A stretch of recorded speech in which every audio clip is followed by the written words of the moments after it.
Hi, my name is Greg Pak, And I'm Evan Narcisse. and you are listening to the Captain America Comic Book Fans Podcast.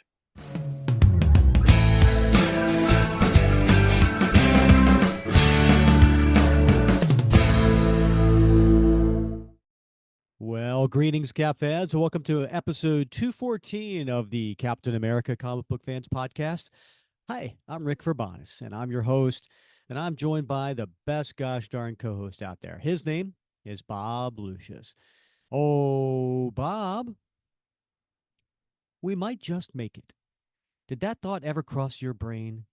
Well, regardless, I would rather take my chance out there on the ocean than stay here and die on this island, spending the rest of my life talking to a damn volleyball. All right. So Tom Hanks. Yeah. I can see the volleyball. I got the Mhm. FedEx plane crashing. Yeah. Okay. I can't remember the name of the movie though. Castaway. It was Castaway. Was it Castaway? It was Castaway. Good movie. Good It movie. was. Came out. You know what? It came out in 2000. Did it really? Yeah. Gosh, it seems like 20 yesterday. Yeah, I know. Yeah. It came out a quarter of a century ago. All right. So what's the connection, Rick? Well, Bob, do you know what the name of the volleyball was? I can't remember Felix, Frederick. I'll give you a hint. All right. Right? It was the name Wilson. of the man. Yes. There we go. Spalding. No. Okay. Yeah. All right. Yeah. And so why am I referencing that in today's opening? I got it now because we're Yeah? going to be talking to the writers of the new Sam Wilson book coming out That's in right. January. Sam Wilson, Captain America. Yeah. We got both writers of the brand new series on the show today, Greg Pak and Evan Narcisse. So looking forward to talking with them. Yeah. I'm looking forward to this book. I think it's going to be a lot of fun. Yeah. How was your weekend, Bob? It was pretty good. I don't know. I get a little stuff around the house, little honeydews, that sort of thing. Had to catch up on my mandatory professor training for the university. That took hours, Rick. The hours that I'm sure you got to do that mandatory training where you work. Oh yeah, it's do it all the time. Painful. Mm-hmm. So how about you? What'd you do this weekend? Well, if you notice, my voice might be a little deeper than normal. Yeah. Yes. Yeah. It's not a growth spurt. Okay. It is actually I spent yesterday about a 12-hour day going to the Philadelphia Eagles game. Oh my goodness. And so once a year, my buddies and I, we get together, we do an annual game, and so a couple of kids were brought, not mine unfortunately, but yeah, there was like 5 of us. We hung out, and I really take to heart my responsibility as a fan in the stands. So when they flash up on the screen, because it's a defensive, big, third down, fourth down, and it's get loud, make some noise. So I'm there with a very long, extended yell. And so totally forgot that we're recording today. Yeah. You had to take like a Ludens or a Vicks or something. I didn't talk much today. Yeah. At work. Yeah. Thankfully. It's mostly hand signals, right? Yeah, pretty much. Yeah. Okay. Yeah. So anyway, yeah, that was my day yesterday. Yeah, had a lot of fun. Good. Yeah. I'm glad. That's a long time. That's a big commitment. 12 hours. Well, I don't live near Philadelphia, so it's not like it's not a close, 10-minute drive. It's a little long. You don't take the helicopter down. No, it's on the Fritz. Yeah. The Thanos copter. Yeah. That'd be cool. It would be. So just real quick before we get into today's show, birthdays. There's a special birthday coming up. Now, if you are listening to this when this comes out, this should come out on Wednesday, the 13th. The 17th, celebrating a birthday, one Mr. Ed Brubaker. Oh, Big Ed. Big Ed. Big Ed. Happy birthday, Ed. Happy to see you on the show. He made it, I think it was number 2 in the Captain America favorite writer bracket that we did during March Madness last year. I think it was, or 2 years ago. I think Ed Baker was number 2. He's distinctive. His contributions are certainly distinctive. Yeah. That's a nice way of saying something when you don't really like it, Bob. I loved like, it. Okay. But it's a standout, right? It's a stand. I mean, it is looks very interesting. Different. Yes. My dad It's used to say distinctive. it's different. I take him out to restaurant, he'd come out to visit me. I take him out to fish tacos or California cuisine, and I'd be like, "Dad, what'd you think? Did you like it?" He'd go, "It's different." Yeah. Yeah. Well, right. that's how you came across. No, he has I a didn't mean very it that way. distinctive. Yeah. But I think certainly his writing is very distinctive among all the writers who have contributed to Cap over the years.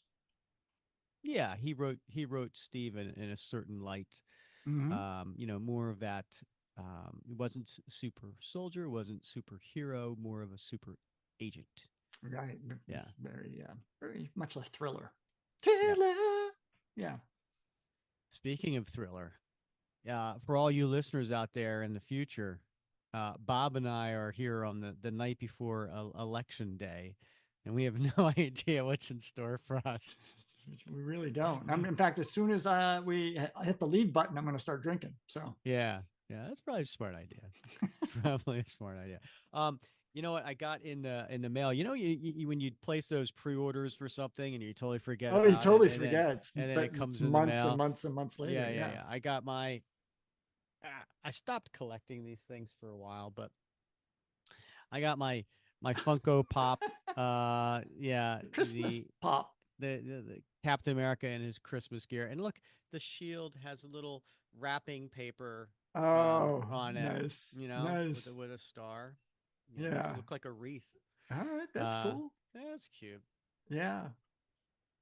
I got a couple of those, I think, pre-orders, hanging out there someplace. I'm not sure what they are when they're coming. They'll come at the most inopportune time, when your wife's paying when attention? I'm heading out the door with my wife, we're going out and it'll be what's sitting this? Exactly. Yep. Like clockwork. Yeah. Pretty much. You should really make friends with your mail carrier, so you can be like, hey, listen, don't bring it by on these days. Just hold it for me. Keep it at your house. Yeah. Anyway, you know what? I'm very excited for what's coming up in the future of Captain America comics. Right? We've learned that the JMS series is coming to a close. There's a few other like one shots that JMS is doing. I can't remember if it has a Cap in it or not. But then we don't really know what's going on with Steve Rogers. So chances are it's going to probably end up being a miniseries here or there, like before. That's where we got the Captain America and Iron Man miniseries. Yep. That's where we got the United States of Captain America miniseries. So we got some good stories out of it. So we don't know what's happening there, but what we do know is that coming out January 1st is the Sam Wilson Captain America series. And so, it'll be nice to see him come back, because we haven't seen him in his own book since Symbol of Truth ended. And he's been in an Avengers story as Captain America, but we haven't seen him in his own story. So looking forward to that, and pretty excited to talk with the two brainchilds behind this, the two writers, Greg and Evan. Yeah, I mean, where are they, Rick? You got them?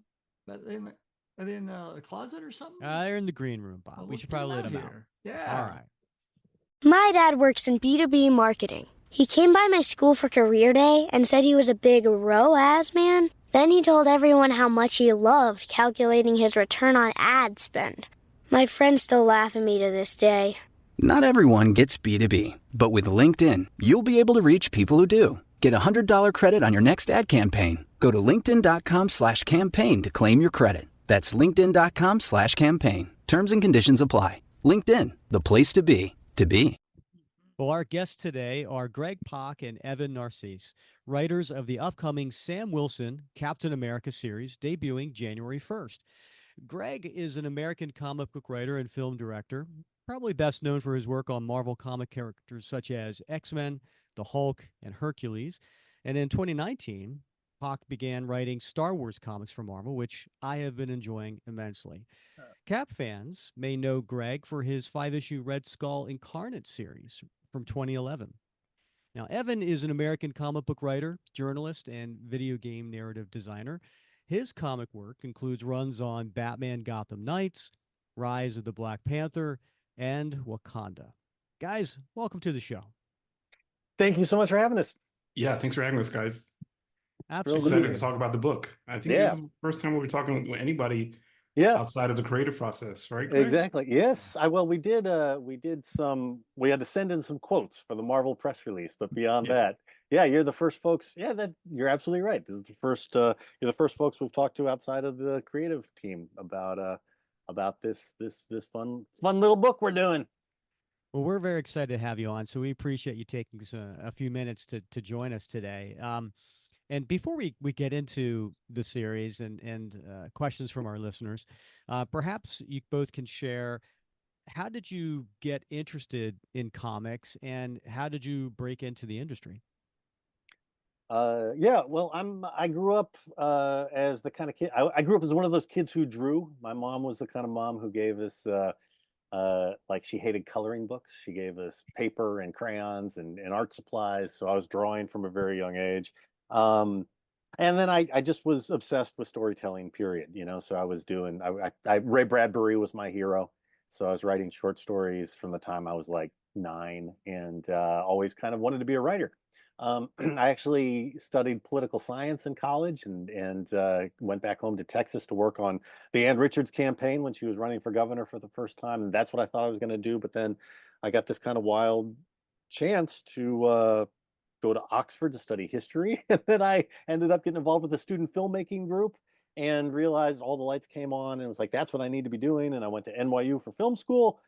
And then after I made a movie called Robot Stories, low budget sci-fi movie, I got a meeting with Marvel and moved sideways into comics. And it was sort of like going back to my roots, to the stuff that I always loved from the very beginning. And 20 years later, almost literally, oh my God, it might even be almost exactly 20 years later, here I am, because my first Marvel comic came out in November of 2004. So it's a happy anniversary. Well, thank you very much. Yeah, I'm glad we get to celebrate it together, Greg. Yeah, it's I should have brought champagne. What am I thinking? Yeah, as for me, I'm not too dissimilar from Greg. I grew up reading comics. I learned how to read from comics, right? My earliest memories of like stories that I can still probably recall to this day are all superhero stories. Marvel and DC. Also like Greg, child of immigrant parents. So my mom didn't really get my obsession with like sequential storytelling. I went to school for political science, also NYU. And did some other things there, did a journalism minor. But I knew from, I don't know, my earliest memories of wanting to be a writer are probably like around 10, 11, 12 years old. So, I got into the journalism program at NYU, and I had a great mentor, Professor David Dent, who's still teaching there, I believe. And he's like, yeah, you should be writing. So I entered into journalism, and I started writing pop culture criticism. And that included comics and video games and whatnot. And I did that for a long, long time, up until I took a buyout at one of my former jobs and started doing narrative design consulting in the video game space. The first major project I worked on was the Miles Morales game that Insomniac Studios produced. And so since then I've been dipping my toe into video games, but comics came about a little bit before that. Black Panther is my favorite comic book character, and I wrote a lot about it at various outlets where I wrote, like Kotaku and IO9. And editor at Marvel noticed my articles and reached out via my friend Ta-Nehisi Coates and was like, hey, do you think Evan would like to write a Black Panther project? And the answer was yes, and that kind of kicked off my comic career. So I've been lucky enough to dip my toes in like the pools of Marvel. And are we even allowed to talk about DC here? You can talk about whatever you want. Yeah, yeah. Yeah. Okay. Yeah. So yeah, I've written for both the majors and some other projects. But yeah, I'm not as long tenured in comics as Greg, but I've been lucky to work on some stuff I'm really, really proud of. Well, you've both been involved in comics for quite some time. You've got both have storied careers, but who are some of the greatest influences, creative wise, in the comic industry? I Greg mean, first. yeah. Well, I grew up. So I'm 56 years old. I've been kicking around for a while, and I used to get on my bike and ride down to Lone Star Comics in Dallas, and buy. And that was when the first direct market comics started happening. You know what I mean? Where like it wasn't just Yep. newsstand comics, but when they did this thing where there are certain comics that you could only get at a comic book store. I happen to live, within biking distance of one of the best comic book stores in the country. It's just really funny when I think about it. But and I would play Robotron with my lawn mowing money, and then I'd buy comics. But Moon Knight was like one of the first Marvel direct market comics. It was this premium, amazing comic with Bill Sinkovich art that blew my mind. Like I had never seen anything like that before. I still remember reading Moon Knight 26, which had it was a story about child abuse, but it was just so incredibly well done. It was incorporating these like child, like a child's drawings into the art. And I also remember there was this just wild little thing where like there was a no smoking sign and letters rearranged to say Moon Knight. I don't even remember what the plot significance of it was, but it was like my mind was blown. I just loved it. I loved it. I was a huge Micronauts fan, so Bill Mantlo was like my, and Michael Golden. Like I remember at that amazing age, artist. Yeah. like I mean, gosh, that's so, I was like 10, 11, 12 around that time, I guess. And I remember having a serious conversation with one of my teachers who was very, indulged me about how Michael Golden was on level with Michelangelo, like in terms of his craftsmanship and art. What So did you turn that into a project, like a paper, and get graded on it? no. I just remember for some reason I was talking about it. But I actually got to, and then Michael Golden actually came to sign comics at my little comic shop, and so I got to, I went there with my little sketchbook, my little drawings of centaurs and stuff. And, I don't know. So I have a lot of great memories about that, that early time. But yeah, you were asking about influences. I mean, I was, of course, like, like I knew about the artists before I knew about the writers. You know what I mean? Like probably like most kids. So, but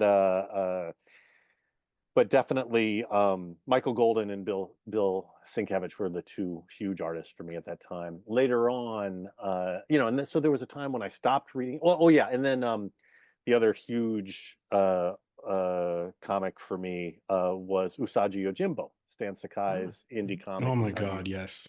Which I just loved. Yeah.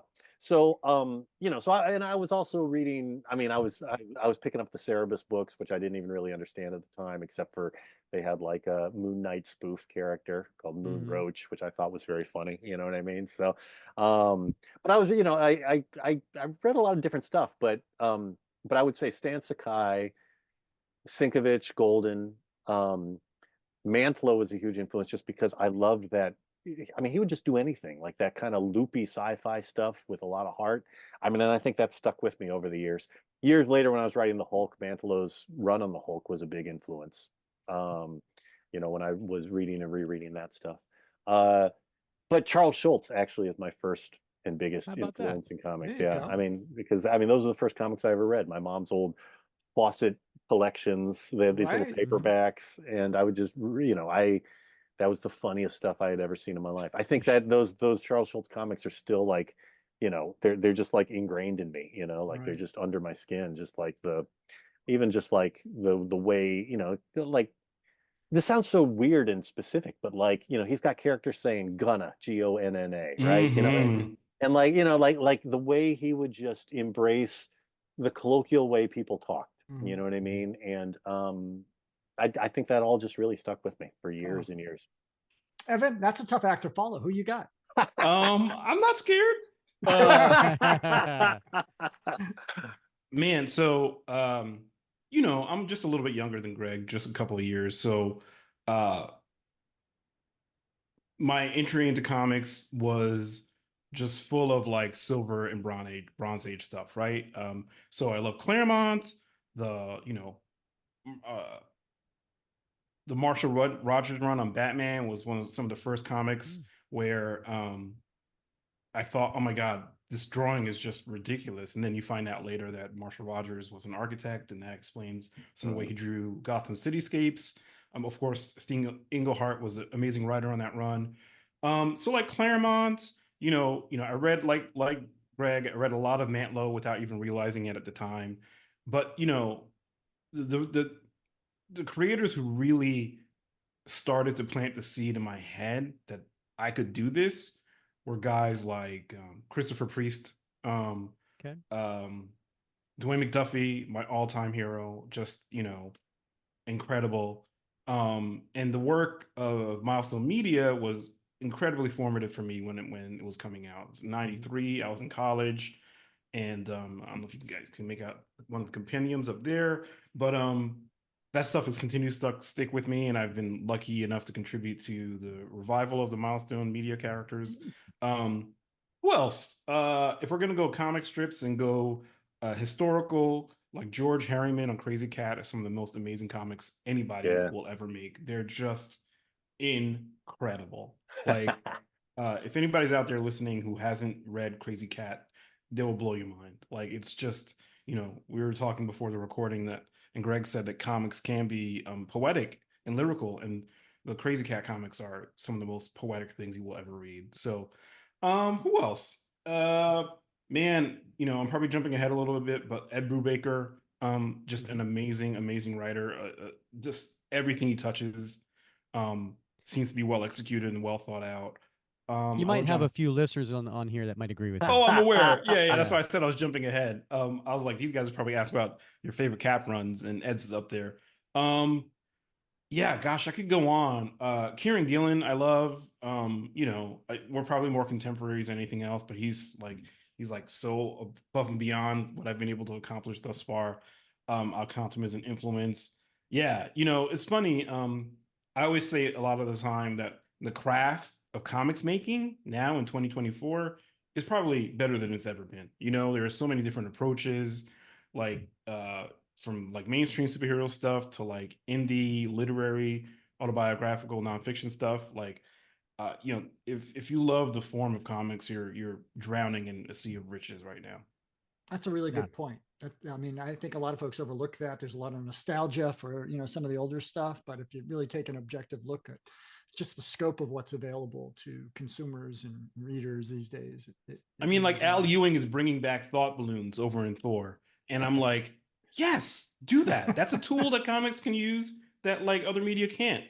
Like again, being a nerd of a certain age, I have nostalgia for that, some of the old storytelling techniques. But like one of my other big influences, Denny O'Neil. Like I loved him so much because when he was really writing a bunch and his peers, those captions, those narrator captions, was how you got a sense of the writer's voice, right? Like the way Don McGregor would write narration will be completely different than O'Neil, will be completely different than Claremont when he used it, which was rare. But like like some of those old techniques we should still totally use, right? Like word balloons on covers, do that. Yes, 100%. I miss that. I totally miss that. yeah. Word balloons, thought balloons on the cover. Absolutely.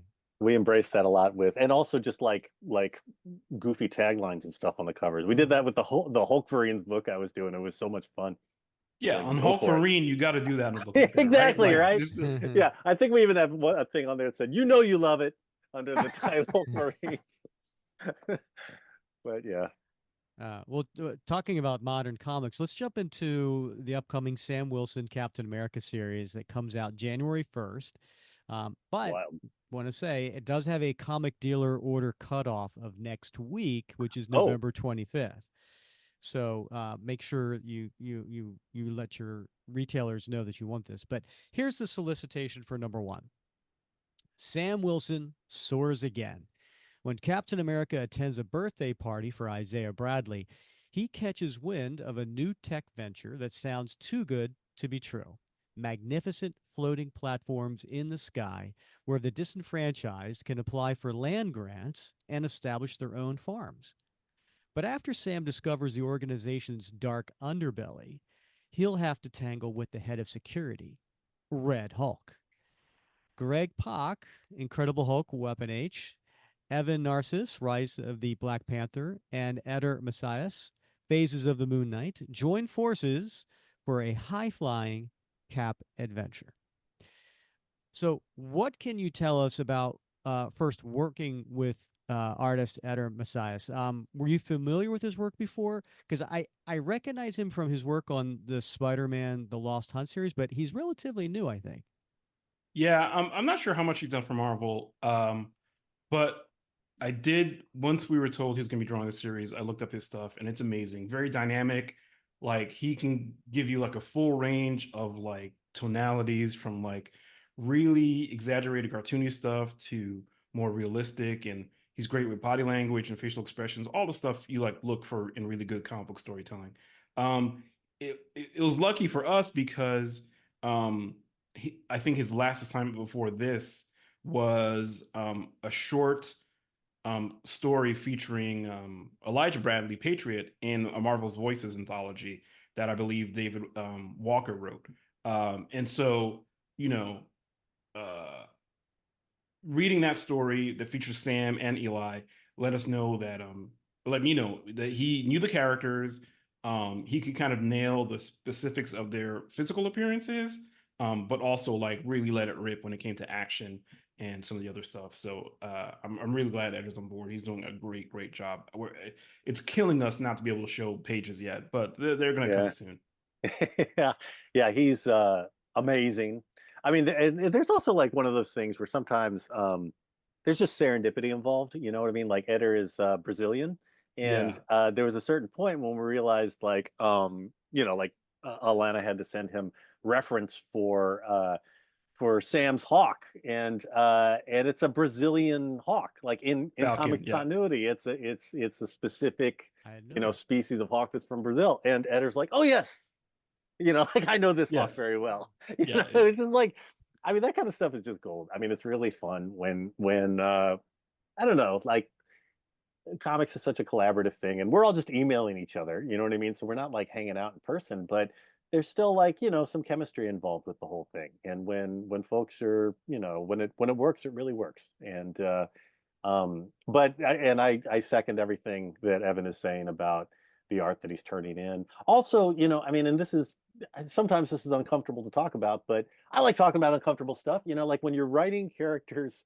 who are not white, you want to make sure you got artists who can draw people non-stereotypically, you know what I mean, and draw people in a variety of different kinds of people, and have it not be, not look like caricature, but but also have people look like the backgrounds that they are, that they're of. And Eder's done a great job with all that. I mean, he gets it. And so that's just really fun and great. We have a lot of different Black characters in this book, actually, at the cookout, and he's drawing them all distinctively, you know what I mean, which is really important, just because everybody looks different.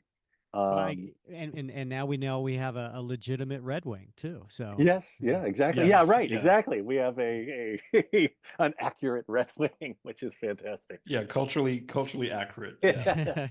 So let's get to this, how you guys got into this series. So, I mean, we have a few questions sent in from our patrons who cool. are very excited about the new Cap series. So we'll sprinkle them in as we go along. Cool. So Matthew Glover asks, what was the process of pitching this comic to Marvel? Like, how did you, influence that story? And so, so maybe you could take us through how the two of you got involved, and then pitching your story to editor Alana Smith. Well, they actually kind of pitched it to us in a way. Like the idea was, I mean, we could just say it, and there's a movie coming Yeah, out do it. with Sam Wilson. You know what I mean? So, you want to have something with that. And Red Hulk's in the movie, apparently. I don't know. I mean, maybe that's a spoiler. I don't know. That's what I've heard.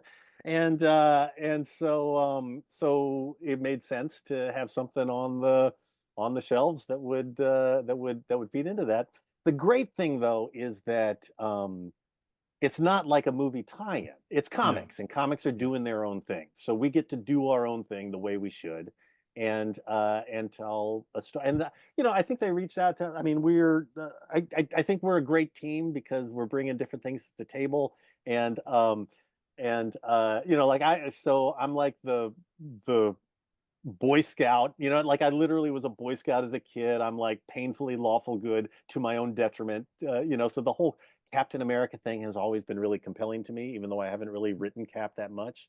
I mean, actually, I've written him a lot, but not. I've never written like a solo Cap story or whatever. But I've always been obsessed with these patriotic heroes.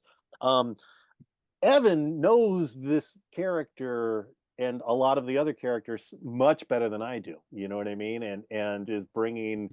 I mean, I just the two of us are having so much fun with the whole thing, and I think we're killing it. Yeah. But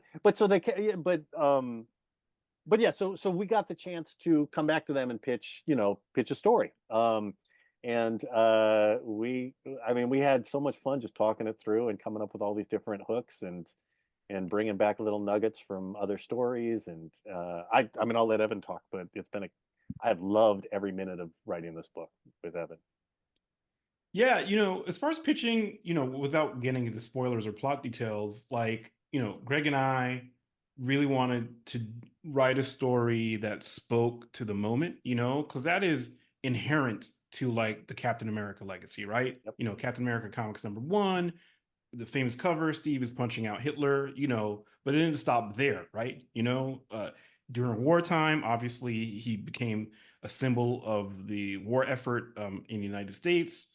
And, in 61, when the Marvel Age of Comics kicked off and, Stan and Jack bring him back, like the kind of brilliance of that move, and whether it was intentional or not, I can't say, but like the brilliance of bringing back Cap, like, 15, 20 years after the war had ended, thereabouts, is that like you cement his symbolism, right? So like I don't remember the exact wording from the Avengers panel, but like when they kind of thaw him out and like his fatigues are ripped and the shield's on his chest, you're like, it's Captain America, the famous hero from World War II, and you're like, oh god, here we go. Like, but I think that symbolism is inherent to the Captain America legacy, whether it's Steve or other characters who've worn the stars and stripes and embodied that patriotic, heroic legacy. And like there's shades to that patriotism, right? We see people who are more like extreme about it, like John Walker, right? You see people who have wondered how to embody it in the first place, like when Bucky took over after Steve died, right? So like, this idea of patriotism doesn't mean you have to be slavishly devoted to, the kind of social scripts that we're all given. And again, Steve is a perfect example of that, like obviously in the Steve Gerber runs from the 70s, when he becomes Nomad, that was Gerber or Englehart. I always get confused. Yeah. Englehart. I knew it was Englehart. Okay. But Steve, the two right? Steves. Yes, Yeah. yes. Two Steves who wrote Steve. It's not confusing at all. But yeah, when it becomes Nomad after the whole first Secret Empire storyline, like this is a man who's struggling with what it means to be a symbol and to embody a symbol. And I think that's an important character, part of all the characters who hold a mantle, right? Or in that legacy. So when we pitched, it was like, okay, we don't want to go through like the whole rigmarole of Sam questioning whether he should be doing this or not, because I feel like that's done, right? He shares the mantle with Steve. They embody in different ways. So like leaning into the difference of that embodiment, like was one of the things we want to do, right? Steve shows up, but at the cookout scene, he's like, wow, this is what it's like to be kind of on the margins a little bit. The thing about Marvel Comics too, in particular, because they represent the real world or a refracted version of it anyway, is that there are cultural histories inside the Marvel universe itself, right? So like again, when we talk about like the Avengers thawing out Steve and like looking on him at awe, it's the same thing, right? Like so there's a whole history around that, right? You look at projects that have like more of a meta layer, like say Marvel's, right? Like the ordinary guy is always in the picture, and the way they look at these kind of larger than life characters is part of the fabric of the universe itself. And that's something we want to explore. And we're kind of doing it through this new character that we're introducing, Sam's cousin Billy, who's just been a blast to write. She's like, Oh my yeah, God, love her. whatever. You were a snotty nosed kid when we were growing up. I'm not in awe of you. Like, but she has her own kind of interaction with what it means to serve this country that we're not going to get into a whole lot. But like, I think one of the things that makes our pitch work is that like all up and down like the call sheet, for lack of a better term, each character is thinking about what does it mean to serve these ideals, serve the country, serve other people. And there's a lot of differences amongst our cast, and exploring that stuff is really where the juice is. Yeah, and it's also embracing, I mean, like without making it preachy or whatever, we are embracing this whole this struggle, like this is a country that has deeply racist origins, that has screwed over people of color, specifically Black people, in horrendous ways throughout its entire history, and yet you have, so what does it mean for a Black man to be Captain America? You know what I mean? Like, and that's and also there is a legacy of multiple Black men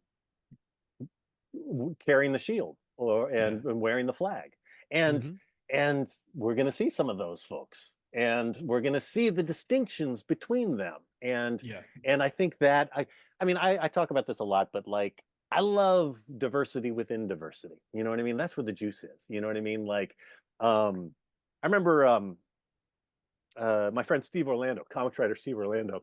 He was on the show last month. Oh, fantastic! Yeah, love nice. So I remember I was on a panel with him years ago, and he was talking about writing gay characters, and about like he had a book where he had a gay villain, and he was like, I just love the fact that in this book I have a bunch of gay characters so I can have a gay villain, because if you only have one gay character, there's just so much pressure to not like make that character a villainous stereotype or something like that. You know what I mean? And so if you only have one character of a certain background, it's hard to show the breadth, the multiplicity of experiences that exactly. So if you have a bunch of different, I mean, if you got a bunch of different Black Captain Americas, you can show a lot of different takes on what that means and what the responsibility is. You know what I mean? And you got and I also, so we're embracing all of that in all of its complexity with and I mean, I'm gonna a little spoiler. Rhodey's in this book too. You know what I mean? And he was on the cover of #1. Yeah, exactly. Yeah, that's right. He's on there. Yeah.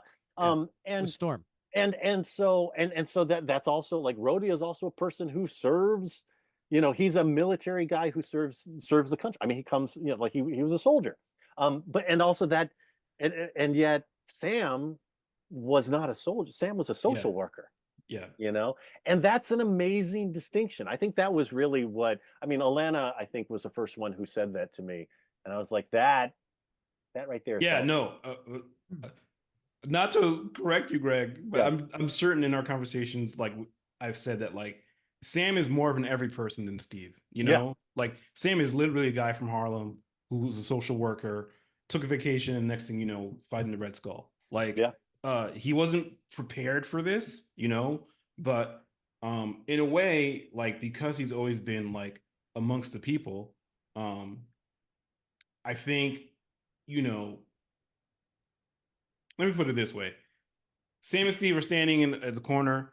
I think more people could be afraid and shy to talk to Steve. People can be like, "What's up, Sam?"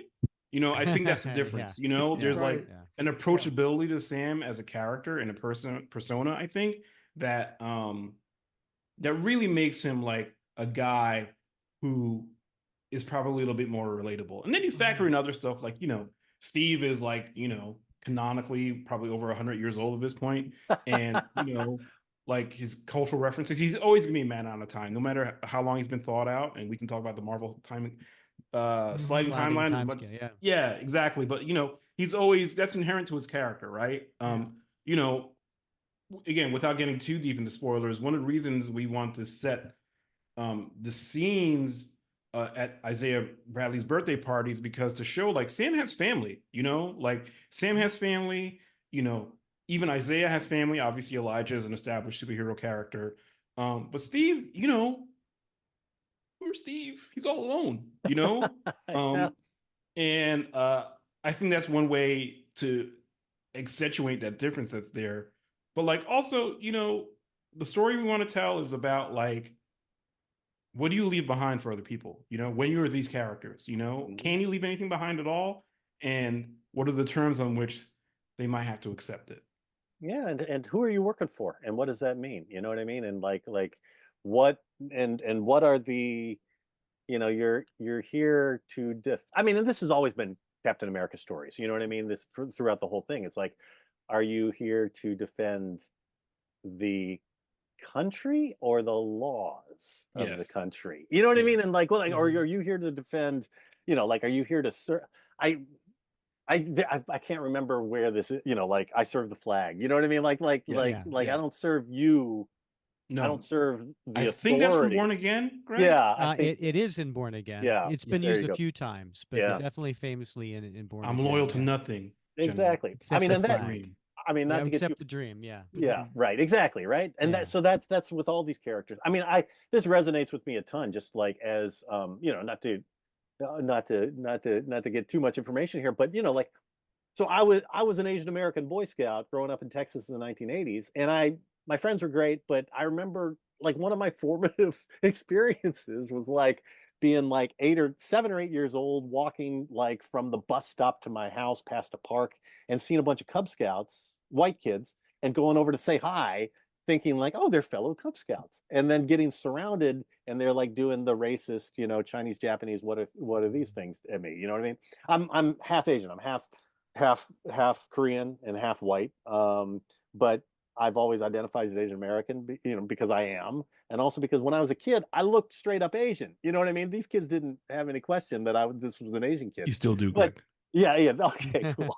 So, but that experience of like, experiencing that kind of racism at that age, but also knowing that it was wrong. You know what I mean? Knowing Mhm. that like I didn't feel any guilt about it. I wasn't, because I was a Cub Scout and I knew about the principles of the country. You know what I mean? And so I was angry and self-righteously angry in a good way, I think, that uh but um but that kind of showed that division between the ideals of the country and the reality of the country, and the ideals of the country and the rulers of the country, frankly, you know what I mean? That can always exist. But anyway, so those are, like those kinds of things are things that Yeah, those you're are ideas that are like swirling all around the story we're trying to yeah. tell. All That right. was So one question, y'all. yeah, yeah, Yeah. yeah. There's That's a lot awesome.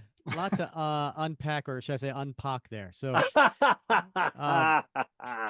I want to get back to the pitch, just because there's another question from a patron that I think it's on a lot of people's minds. So, and by the way, I also will say with the new movie coming out February 14th, I want to say it certainly makes sense for Marvel wanting to have a new Sam Wilson series in the comic shops, because as a former comic shop owner myself, I always appreciated having new series to point customers to and say, who may be inspired by what they saw on the screen. So, which ties into our next question from a patron of the show. Yeah. So Tom Boyd, one of our loyal patrons for a long time, wants to know how much input or discussion do you have with Marvel Studios when a product like a new book like yours comes out sort of around the same time as a film? Like, how much coordination goes into that lineup of the debut of the comic and the film? Well, the most honest answer I can give is like, we don't know, like that all goes through editorial, right? Yeah. Like most of your listeners will know that the vast majority of comics creators are work for hire contractors, right? So, we are independent agents in the battle for justice and paying our mortgages. But but yeah, we didn't get any notes, we didn't get any feedback, So was like there any direction like Here's your Red deadline. Hulk or Isaiah Bradley in your story or anything like that? The only thing we got that I remember was, do something fun yeah, with, like a Okay, like good a fun advice. adventure with Sam and use the Red Hulk somewhere. yeah, You know, it's like, it's basically common sense.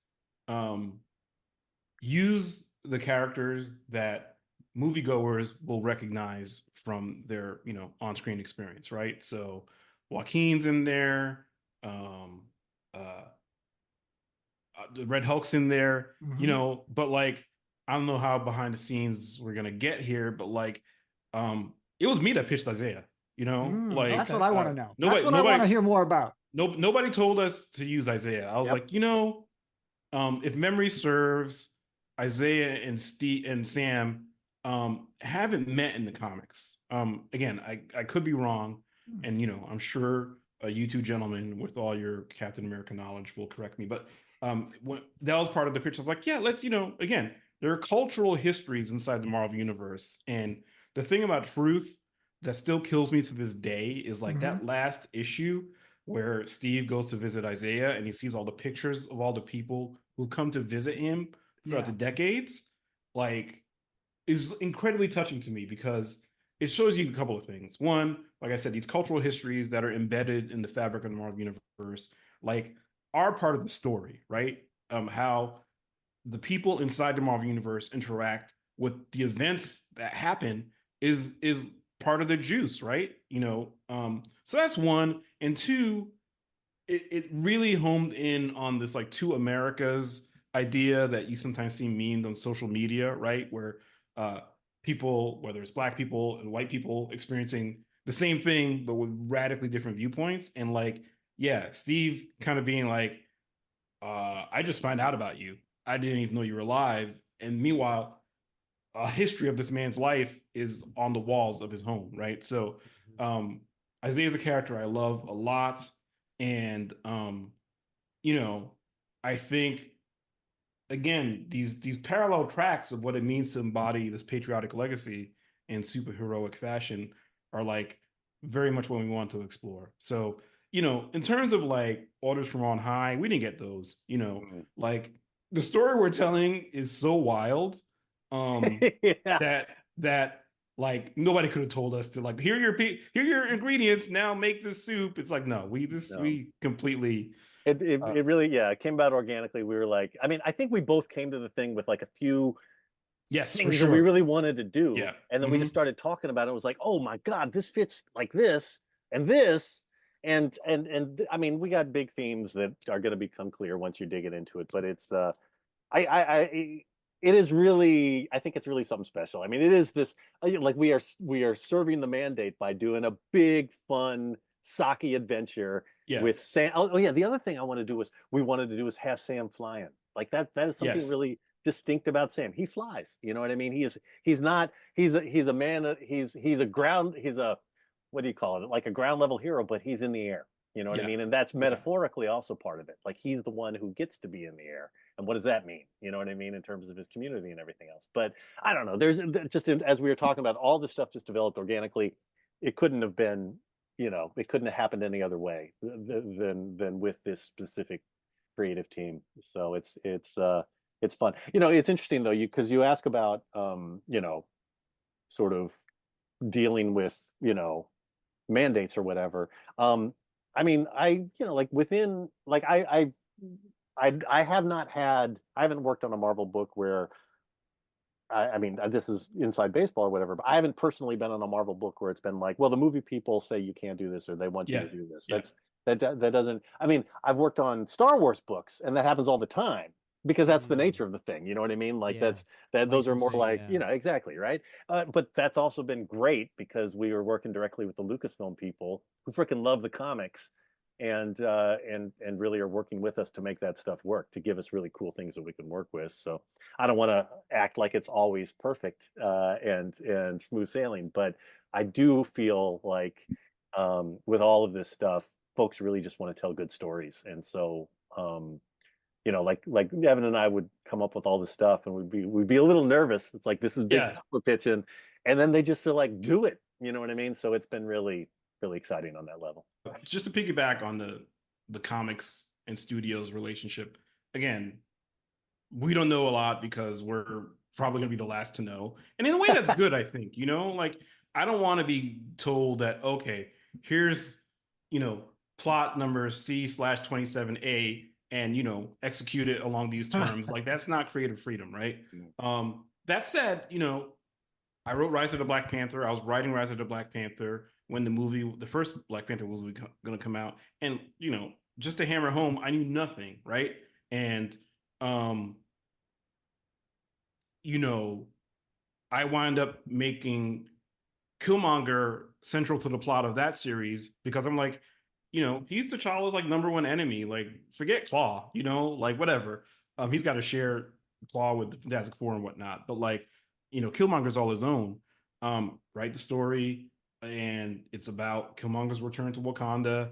And next thing you know, I'm at the movie premiere, seeing the movie, and be like, oh, they're the same thing. But I think what's great is we did it in very different ways. You know, in ways that show off the strengths of the 2 different forms. So, you know, I think if you're a Marvel Comics fan and a fan who loves these characters, and you're, you know, engaging with them in different media, then you really are getting like a full kind of spectrum of the themes and ideas that these characters can embody. Another patron had sent a question, Mark Domeyer, and he said, how does your writing process work as a team? Does one of you do more of the plotting, or one more scripting, or is it a true Marvel team up? And it's true. We've had writers Jackson Lansing and Colin Kelly come on, you know, the Hive Mind, right? And they've been on a few times, and they described the way they do it is they divide up like sections of the story. How do you guys handle this? Yeah, you know, it's been pretty 50-50. I'll say, you know, when we were pitching and outlining and plotting, like, we're just constantly bouncing stuff back and forth with each other, like over email or text message. And, you know, like, the goal when you're working in comics, because it's such a deeply collaborative form, is to excite your creative partners, right? So, like, you know, Greg and I would be texting back and forth, like, just so excited. Like, I remember one point I was like, hold on, here's how we handle this scene. And he's like, yeah, and vice versa, right? Yeah. I mean, there's like there's certain points when, like, you know, like we're talking about some moment, and then Evan will be like, and then he says this, you know what I mean? And he's like texting me the "get off my plane" kind of line, you know what I mean? Like that perfect line, and it's like, yes, oh my God, it's all we're like practically writing the script while texting. You know what I mean? Like so, and you know, and then so we're working out the details of the plot, you know, both by talking and texting each other and emailing each other, and then also by and so that by the time we're actually writing the script, it's all like we've already figured out what it's about and what all the beats are. It is that kind of thing too, where it's sort of funny because sometimes, like, the scene that you originally came up with is not even a scene that you end up writing. The other guy ends up writing that, and you don't even think about it. It's just like it just makes sense. You know what I mean?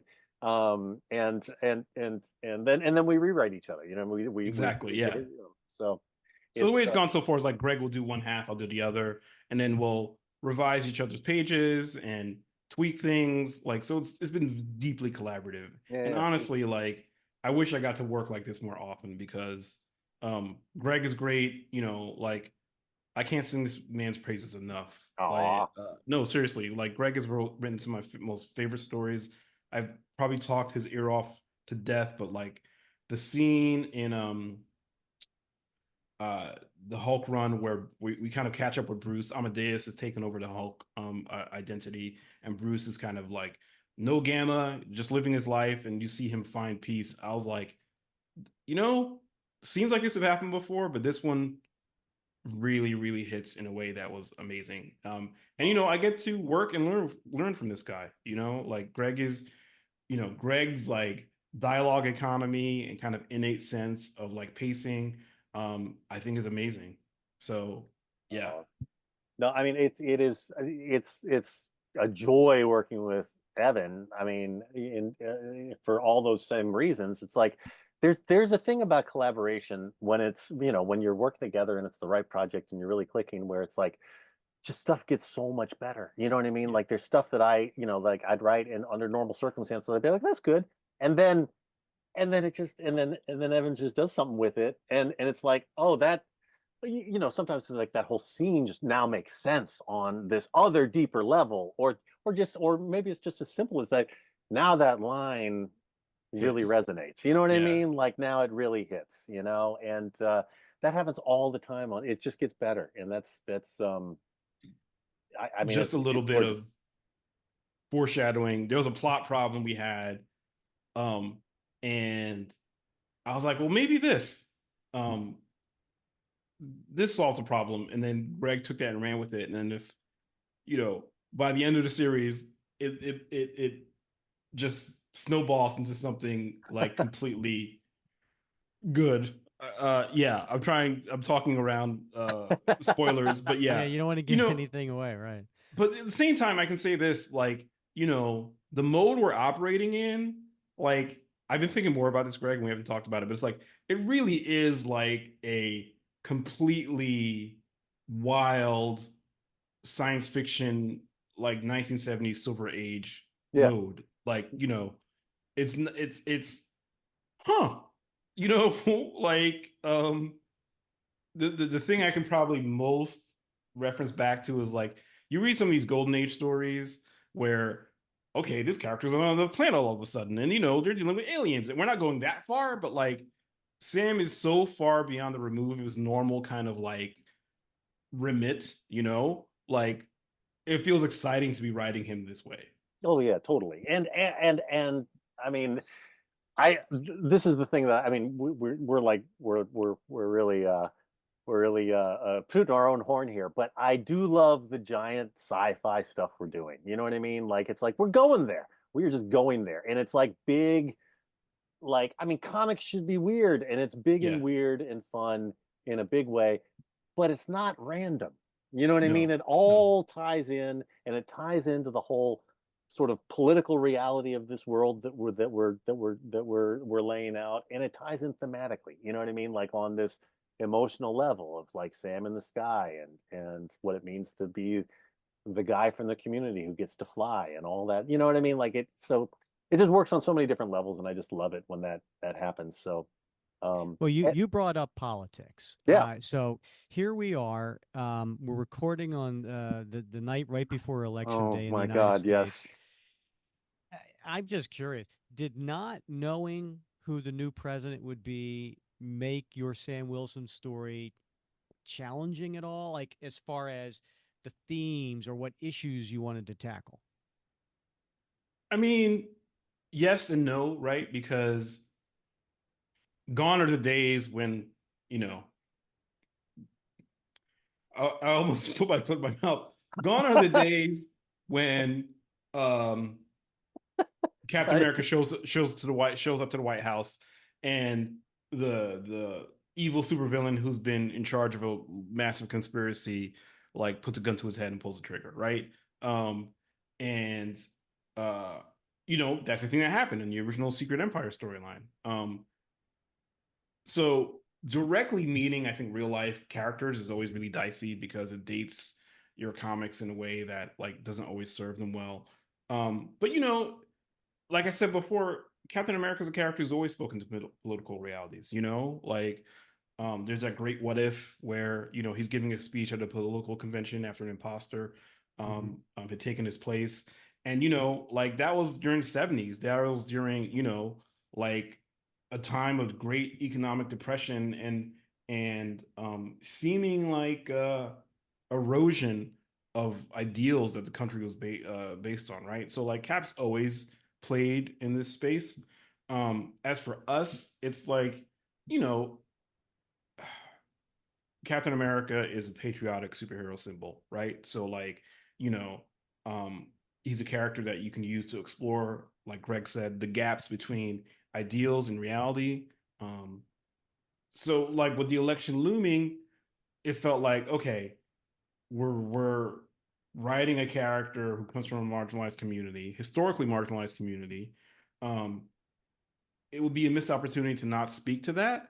But again, I think what we're doing is weaving in thematically through the book and letting the characters take us on the journey with them, right? So, and the other thing is like the nature of like political discussions and when they're dealt with in a symbolic realm like comic books is like your villains really stand in for like what are the evils of the day, right? So like Englehart hated the Nixon era, like he didn't like having Richard Nixon as president. So, he went at him pretty hard, We're not doing Or Mark something Grunwald with Ronald Reagan. right, right. Yeah. So we're not doing that. But what we are talking about is like, well, you know what? If the world is unjust, why? Yeah. Who gets pushed to the margins and who's doing the pushing? Yeah, our villain is going to be our villain is no matter who is president, our villain would be there regardless. Our villain's a billionaire, and a particularly nasty one. And I think a lot of Americans, regardless of their political affiliation, can agree that You got a lot to pick from. yeah, exactly, Yeah, right. right. But yeah, no, I mean, like Evan said, we're dealing with, we're not trying to do story ripped from the headlines in terms of like story ripped from the headlines of this specific election, but there are eternal political questions that deal with American society in general and bigotry and authoritarianism and exploitation that are absolutely we're addressing in this book and grappling with, and in I think complicated ways. You know what I mean? Like there are it's not like we're looking at all the shades of gray here, and I'll just tease that we've talked about multiple Black Captain Americas. There's more coming than you're going to see in the first issue, and it's going to get deeper and more complicated. So we've got another patron question for you guys, and it comes from Aaron Paul, who by the way claims to be Sam Wilson's biggest fan. Awesome. And he asks, my question for Evan and Greg is, what kind of voice and characterization can we expect from Sam in this series? From Rick Remender, Nick Spencer, Tochi Onyebuchi, and now Jed MacKay, every writer has the same, but a little bit of a different voice for Sam. Is this Sam Wilson exclusively yours, or will you pull influences from previous writers? And by the way, he wishes you the best on your run. Thank you, Aaron, for the question. Since I'm talking, I'll start. I've read a lot of those runs. I think, one of the great things about working in mainstream superhero comics with these legacy characters is that there's always a baton pass, whether it's explicit or implicit, right? I think one of the things that we're carrying over, say from Tochi's run, is like, he had that great issue where like Sam goes to the comedy club and he's getting roasted. Sam's a man of the people, like he walks among us, to get all Stan Lee with it, right? Like he's a dude who will be walking down the street, like, and people know him, and not just know him like they recognize his face or his costume, but like, hey, when you were a social worker, you helped me out. Or, like, remember that time we were feeding the pigeons on the rooftop? Like, he's that kind of a guy, right? So, but he's also a guy who has to go and, broadcast an emergency message to the entire world when the vampires take over, right? So he has to be like the speechifying symbol, rally the troops kind of guy, but also a dude who's like, represents what people are fighting for. He's very close to all of that. I think, he's not rich. He doesn't have like a fancy apartment. He's just a guy, he doesn't have super shoulder shim running through his veins, like he's a guy who works hard and believes the best in people. The social worker aspect is incredibly important to who Sam Wilson is, because, he's a guy who could have gotten a fancy college degree and made himself rich and left, Harlem before it got gentrified and fancy like it is now. And I say this as somebody who lived through Harlem's gentrification on 120th Street. But he didn't. He's like, okay, I have a chance to go to college. I'm going to go pursue a degree that lets me help my fellow man. And that's who Sam Wilson is to me. Like Greg said, probably believes in many of the same ideals as Steve and other characters who worn this mantle and costume, but embodies them a different way. And that's who I think our Sam is. He's funny. That's the other thing. I think Sam, like, because he embodies the symbolism a different way, like you can have a lot more texture in his interactions with other characters, his own family, so that's who we're trying to write. Yeah. Greg, did I get anything wrong, Greg? No, I'm with you on all that. I mean, it'll be up to readers to judge, to say, how the voice feels to them. I think you're gonna like it. You know what I mean? I think one thing that may be distinctive here, which I like a lot, and Evan was kind of talking about this, but to be even more specific, Sam is going to spend a lot of time with his cousin Billy. Yeah. And his cousin Billy has a very distinct voice, and she says exactly what she's thinking all the time. She doesn't care about, like, she's not trying to represent the country or ideals or whatever. She's kind of a hustler. I mean, she is a hustler. She's just, she's trying to make it in this world. And she's also she's known him forever. And so she has no special respect for him. But that kind of, the fact that he's always talking to her throughout this whole story means that you're going to hear a different kind of, because people talk to different people in different ways. You know what I mean? And so you're going to see a different kind of, of talk there, which I think is great. And I think is actually really appealing. You know what I mean? When you see somebody, it's like anything. You somebody in a business context, and you see them with their family, and suddenly you see a whole different side of them, and you love it. I hope it feels that way for folks. Mm-hmm. I just wanted to say, I'm really, I'm sort of heartened, particularly with what you said, Evan, about, you've talked a lot about Sam's background as a social worker, and I'm glad that you're putting so much emphasis on that, because it's such an important profession, and we don't see a lot in common. We see a lot of military officers, we see a lot of police, and these are heroes in our community, just like community organizers. And so I'm glad that you're accentuating. I think that's vitally important, and not just from a storytelling perspective, but just for giving props to the folks who do that important work in our community. So thank you for that. Thanks for that. That means a lot. I appreciate that. Bob, I think Ash has a really, really important question. Yeah. Ash wants to know, do you think Sam can pick up Mjolnir? Oh, huh. Wow. Oh, man. Okay. I would say yes. Yes. Like, look, Odin puts the enchantment on the hammer. Thor has to be worthy, right? And like, what is part of Thor's path to worthiness in the comics was learning humility, right? Like Thor, Odin's son, will come down and drink all this mead with the Vikings, and like cause a whole bunch of trouble, piss off his dad, and that's why he couldn't lift the hammer. That's why the enchantment was put on it, right? Like Sam's not that kind of guy, right? Sam, by virtue of being a man of the people, trying to serve his community, I think he has that humility. I think he has that worthiness, and I think he can lift that hammer and throw it, and could fly after it, which is something Steve couldn't do. That's amazing. You just got me thinking now. Like, my writer's brain's kicking in now, and now I want to write a Thor story, because I hear you ask that, and I'm thinking, you know what? I don't like the idea of, like, you are worthy or you are not worthy. I think it's like, I'm going to borrow from G. Willow Wilson, who says, like, good is not a thing you are, it's a thing you do, right?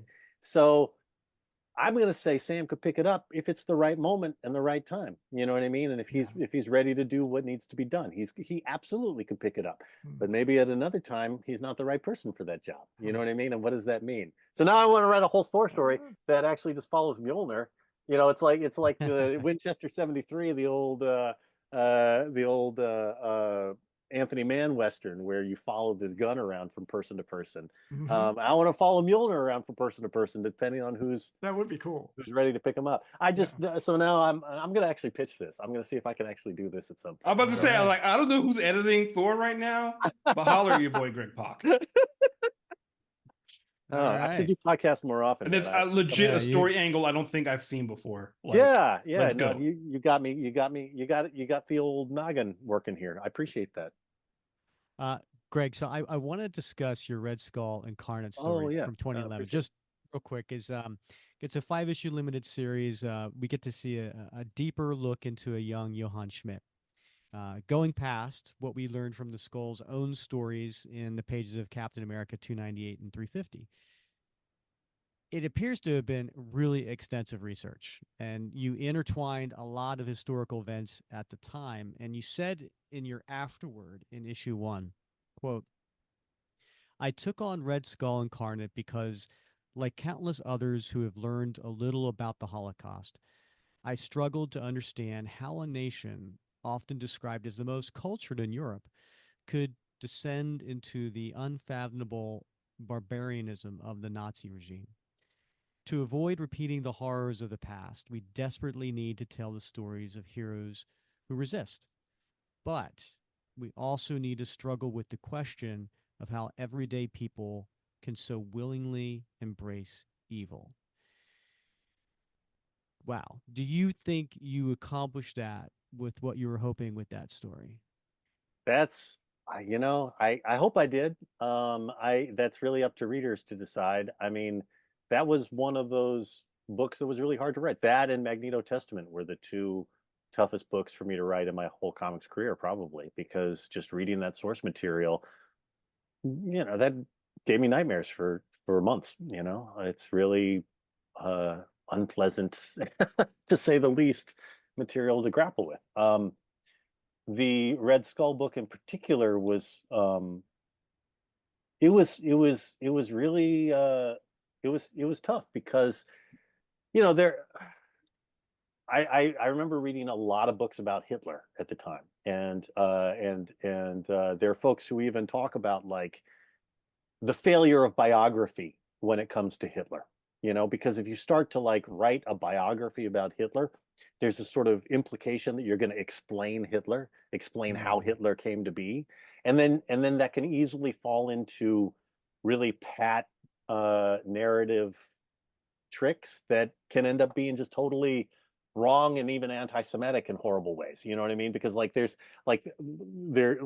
one story that people sometimes tell is that Hitler had I think it was literally a Jewish tailor, or there was a person who I think the man was a tailor, and that Hitler had a bad experience with this person, and so some biographers will talk about this as if that's like the source of Hitler's anti-Semitism, and then that becomes like an atrocity, frankly, to try to explain it that way and like blame some random guy for Hitler. No, you can't do that. You know what I mean? Like there's ways in which that kind of explanation, that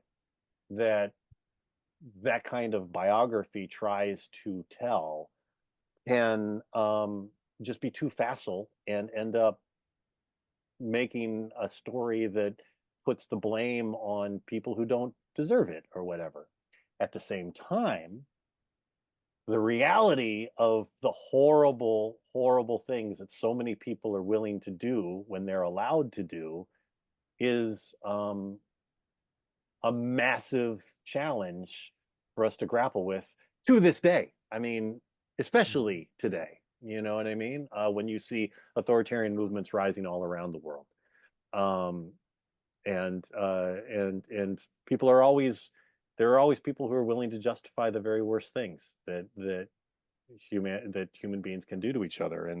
And why do people go along? Why do they not? I mean, I don't know that there are answers to that, but I think we have to ask those questions all the time.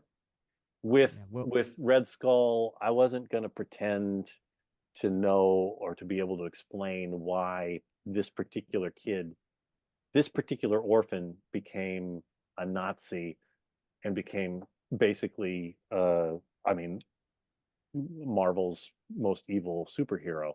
It doesn't explain that, but it does show that it happens in the world, and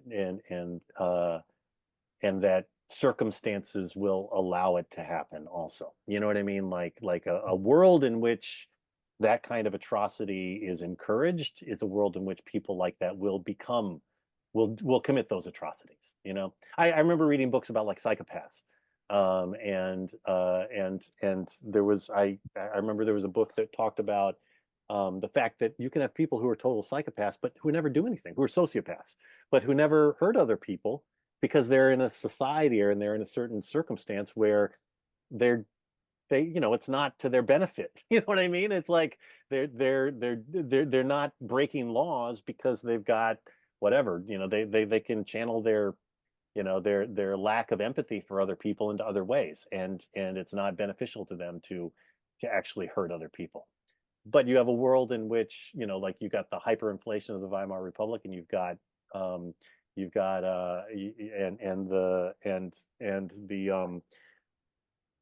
got fascists who are telling people, who are picking out victims and scapegoats for people to hate on, and a society that is that's accepting that, and those psychopaths will do psychopathic things. Sociopaths will do sociopathic things. So so maybe, you know, maybe it's an indictment of, or a warning to us to craft more just societies from the get-go. You know, like you can't, you know, in order to, so that these horrible things can you know, to have less of a chance of them. I don't know. I tend to be a person who thinks a lot about care over punishment in general in life. And you know, like we talk so much about, I live in New York City, you know, like yes, there are horrible things that happen in the subway. You know, there people have been pushed onto tracks in the subway. Well, I mean, this is getting into a very specific politics, but my feeling is more cops on the subway isn't going to stop somebody with mental health issues and drug addiction issues from pushing somebody onto the subway, and, you know, somebody who's desperately poor or whatever from losing their mind and pushing somebody on the subway tracks. Having more cops on the subway, you can't have it's impossible to stop that kind of random thing through just policing. You have to get to the root of the precarity and the lack of care that ends up with a person like that feeling so desperate and violent that they're going to do that, you know? So that's a very long-winded answer to your question, but I don't know. I mean, I like it when stories can make us think about stuff and not necessarily provide a single answer. You know what I mean? And I hope that's what the Red Skull book did. Yeah, I will say, I almost felt pain for you as the writer, because for you to provide a human, perhaps sympathetic side to what may be the most vile and evil Marvel villain, you know, that's a hard thing, you know, to do. But I think you handled it very well.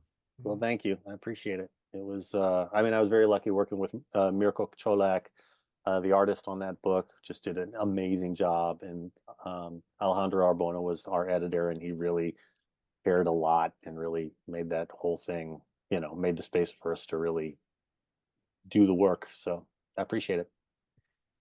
And to all our listeners out there, I just want to say, as a reminder, Sam Wilson, Captain America, the series comes out January 1st.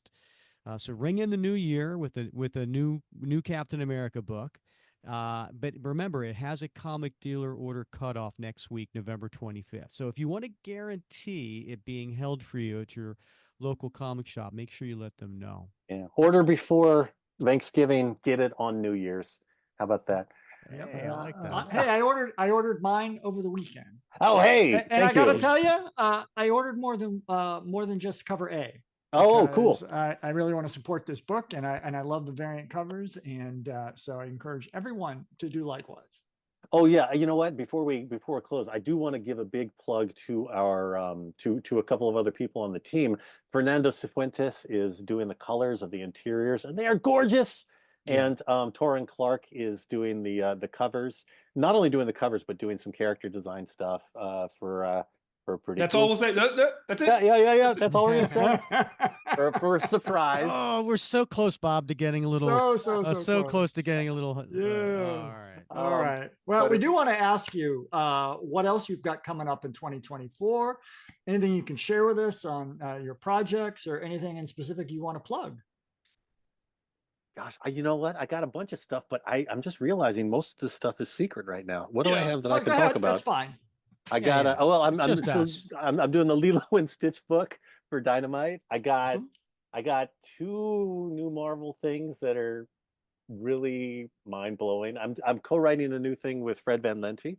If you liked the Hercules book that we did back in the day, do not Every miss time you this do new that, book. I want to go Hercules, but You're not the only one. Yes. Yeah, it's but yeah, Fred and I mean I've worked with him so much over the years, and he's just a ton of fun. And this particular, if you like the Hercules book, you do not miss this new book that we're doing. I can say no more, but keep your eyes open. What about Lawful? Oh yeah, right, of course. And I got my creator book Lawful. That's Diego Galindo is drawing. It's about a world in which if you commit any crime or if you break any rule, it shows up on your body. You start to turn into a monster. Wow. And that's Wow. coming out from Boom. It's a kind of a urban fantasy sort of setting, and it's gorgeous. Irma Canavilla is doing the colors, and she's got this incredible organic watercolor kind of feel to the whole thing. It's sort of a modern fairy tale sort of thing, and yeah, it's basically about this. Again, too much information. It's about the struggles of a lawful good kid in a world that's probably chaotic neutral at best. So when does it come out? it is. We're actually up to issue number 5 is about to come out. Oh, So I was not aware of this. That yeah. sounds pretty cool. But That's check through it out. Boom. Yeah. But yes, through Boom. And thank you, Evan. You're saving me here. Thank you. I wasn't lying when I said you're a writer I admire. Oh, My turn, I guess.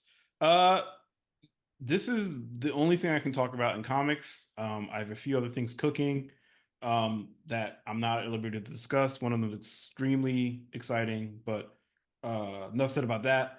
And the game I'm working on, I can't talk about, but hopefully we'll be able to share some information soon. In the meantime, go back and read stuff from my back catalog, whether it's like the Milestone 30th Anniversary Special, story I did in DC Power Anthology.